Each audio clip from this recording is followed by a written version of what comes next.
Hello, and thank you for watching The Righteous Kitchen, a cooking and baking blog found at www.therighteouskitchen.blogspot.com.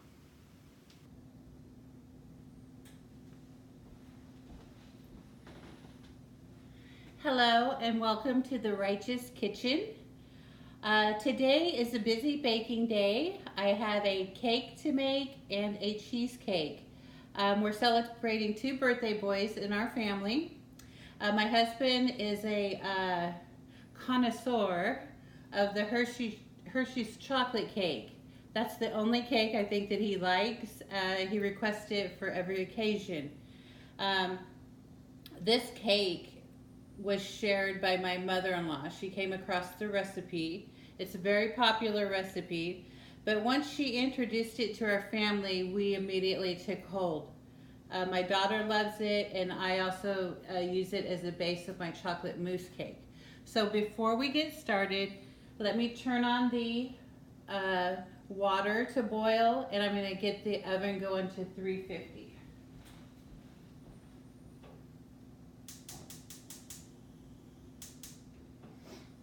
Now, I just turned on the oven a second ago. I wanted to mention, before you ever turn on your oven, make sure that there's nothing in there. I remember one time when I was in junior high, my mom had stored a pan of grease in the oven, and then when I went to make a chicken pot pie, I almost had a house fire. So I always line my pans with parchment. I figure if I'm going to take all the time to make it a cake and buy the ingredients, that I don't want the cake to potentially stick.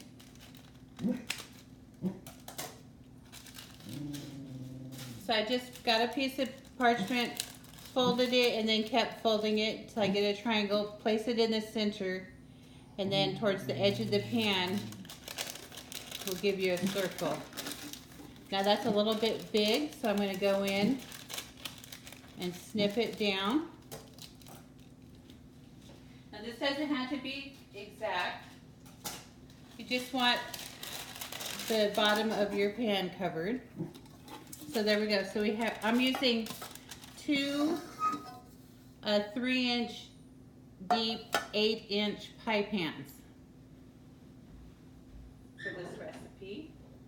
You could use 9-inch pans. That's your preference.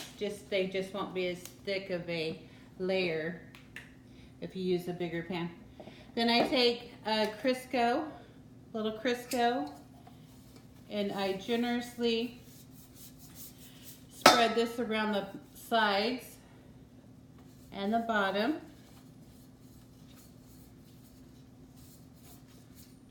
Now we put the parchment in, smooth it down, and then just put just a little bit over the top of that. Now I tell you, I've never had a cake stick using parchment. So it's worth a couple of extra minutes to guarantee success. So we got that lightly greased. We're putting our parchment down. Smooth it out.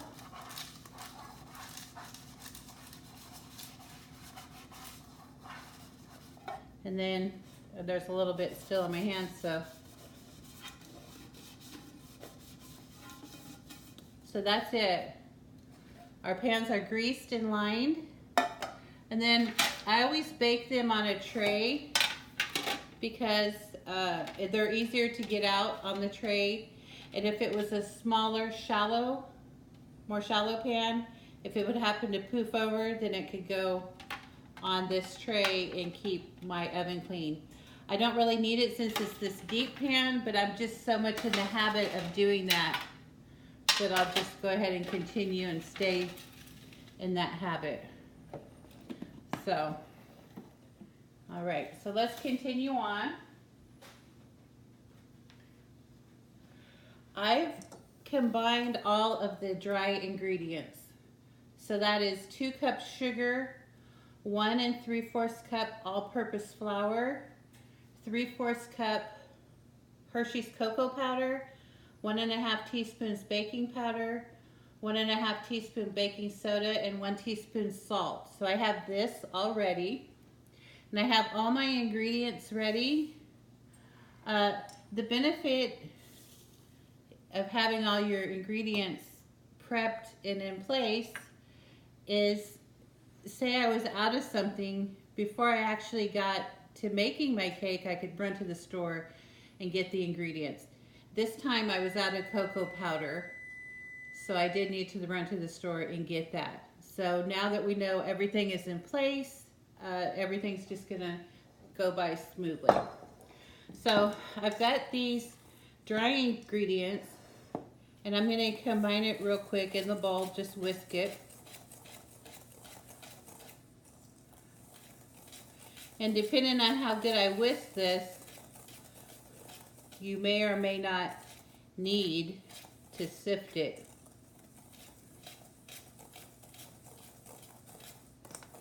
But working with cocoa powder, a lot of times it'll clump on you. So, this looks like it's going together pretty good. I don't think I'm going to need to whisk it this time. Just this whisk in the bowl. So let me just go ahead and put it in here.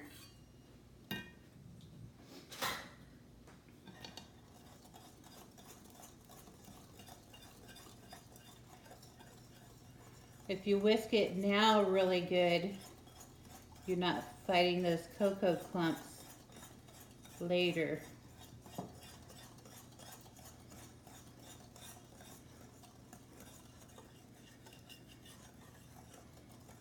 So they're all smoothed out. Let me check my water real quick.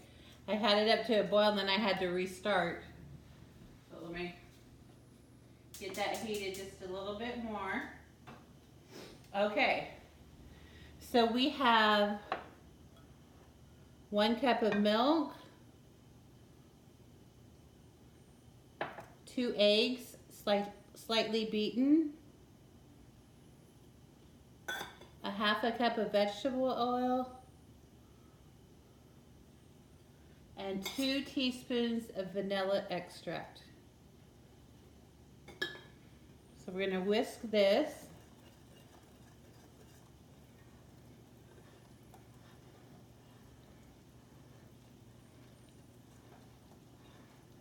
I like this recipe because you don't have to get the beater or the mixer out. Just beat it by hand with the whisk, and it goes together quickly. So that's mixed together. Now I'm going to get my 1 cup of boiling water. What this boiling water does is make sure it gets all those powder clumps out from the cocoa powder. So whisk this slowly. You just put boiling water in so you don't want it to splash out. And I just go from the center around the sides of the bowl.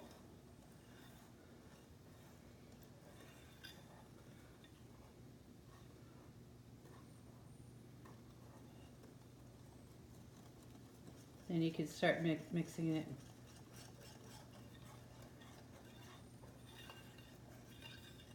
This is a real thin batter.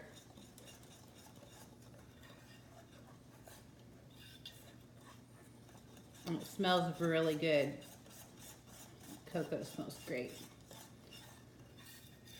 So since we took the time whisking the dry ingredients, we don't have any cocoa lumps. So that's nice.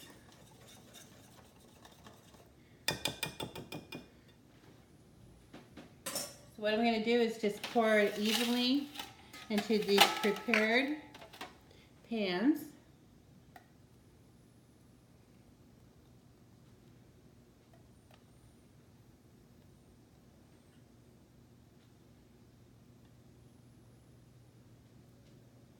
And I'll get my spatula.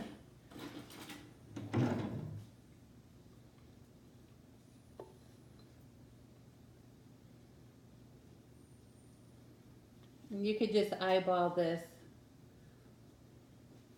You just want them as even as you can get them. That looks pretty even. And then I'm going to tap it to release any bubbles. Let me get this one. That one felt a lot heavier. Put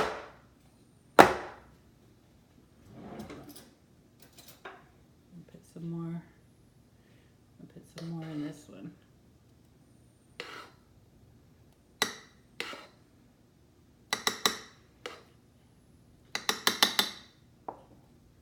I wouldn't worry too much. Just try to get it as even as you can. You can always go back after the cakes have cooled and level it. So.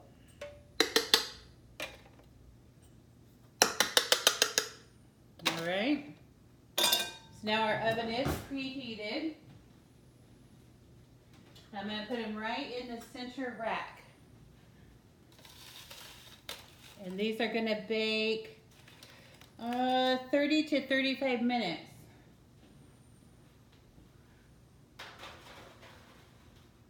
So they're right in the center.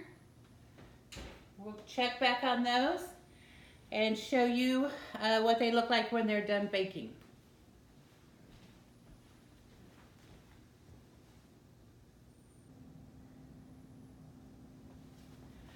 Okay, we are back, and I am going to get these cakes and check them out. And I'll bring the cakes up to the camera so you can kind of see what I'm looking at when I decide if it's done. Now, first I'm going to jiggle it. There's nothing in the center. It's pretty firm. Sometimes it gets this crazy little bubble like that, and that's fine. We can trim that later. This has a nice spring to it. And let me see how it does on this toothpick test. Okay, it's coming out clean. There's no residue or cake crumbs. There is a little bit in the center. There's still some batter, and there's a slight indent when I put my finger there. So it's got a few more minutes. It's almost done.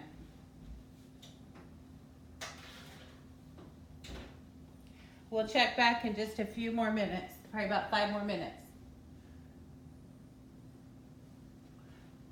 Okay, we've given these cakes more time to bake, and I'm going to look at them again and see where we're at. All right. So we've got it. There's no jiggling in the center. So the cake is set. And we can see right here it's starting to pull a little bit from the edge. That's good.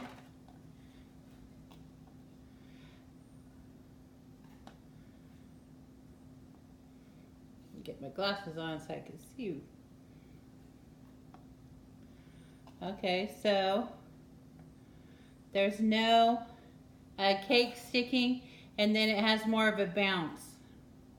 There's no indent for my fingers staying in there. So this is done. So let me set this aside and grab the other one.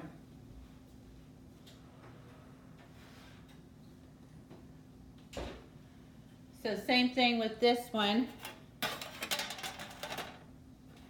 It's starting pulling from the side a little bit.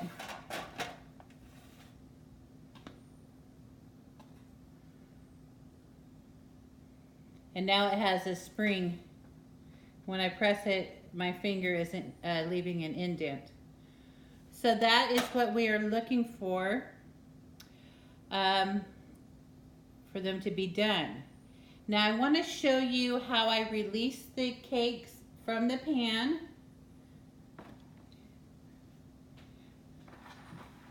Let me show you real quick what I do. I take a big piece of parchment and then I double it up. Now we're working with hot pans, so we're going to want to protect our hands.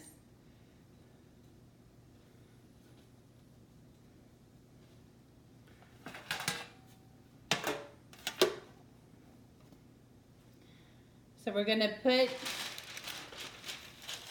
we've got our baking tray with our parchment. We're going to put that right over the top. Well, excuse me, I almost forgot one very important detail here. And we're going to need to release this cake from the side of the pan. So I've got a knife, no serrated, I don't use a serrated, just like a paring knife. And we're going to want to get this cake off of the side of the pan. So we're going to keep this knife flush to the side. We're going to go all around the side of the pan. So you can see that there. So keep it right to the side. I go completely around, and then I go around a second time. All right. So now I've got my parchment on top of my wire rack. Put that like that. Get my heat-proof gloves on. Now I've got both hands, and I'm going to invert it. Then I give it a couple of snaps. Now we know, since we took the time to line with parchment, that it's going to come out of the pan. We're not going to have a problem. That's why we took care of it beforehand. So there you go. What I would do now is I put it back on this tray, and then I put it right into the freezer. Well, I'm going to let it cool first, and then I'm going to freeze it. I frost my cakes when they're frozen. So let me set this on the stove, and it'll be a nice place where nobody's going to mess with it. So let me show you one more time.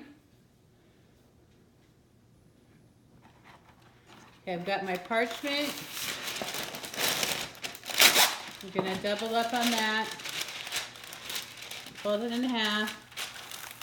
Put it right there.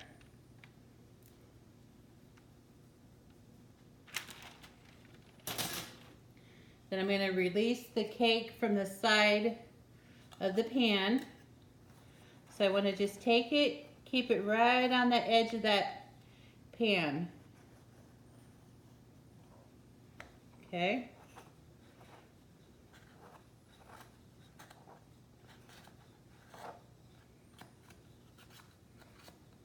All right, I'm going to go 2 times or 1.5 or whatever you feel like. All right, now get our gloves back on because we don't want to burn ourselves.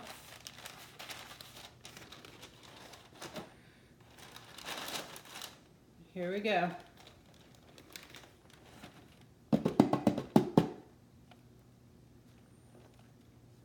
And there we go. With that parchment, it's going to come out perfect every time. So I'm going to take this and put it back on the tray. We're going to cool it to room temp, and then we're going to freeze these in the freezer. All right. Now I frost them while they're frozen, so I'm probably not going to frost them for a few days. So I will freeze these, and then I'm going to keep the parchment on them when they're frozen. Then I'm going to wrap it in saran a couple of times, and then a couple of times with tin foil, and I'm going to freeze them for a few days, and then at that time I will frost it the day of the party. So that's it. This is the Hershey's chocolate cake. So it went together really easy. There was no issues with the cake sticking because we took the couple of minutes to line with parchment. Now we're just going to cool them down and freeze them, and I'll show you how we frost a frozen cake. That's going to be a really key to getting a nice frosting applied to your cake, starting with a frozen cake. So thanks for watching.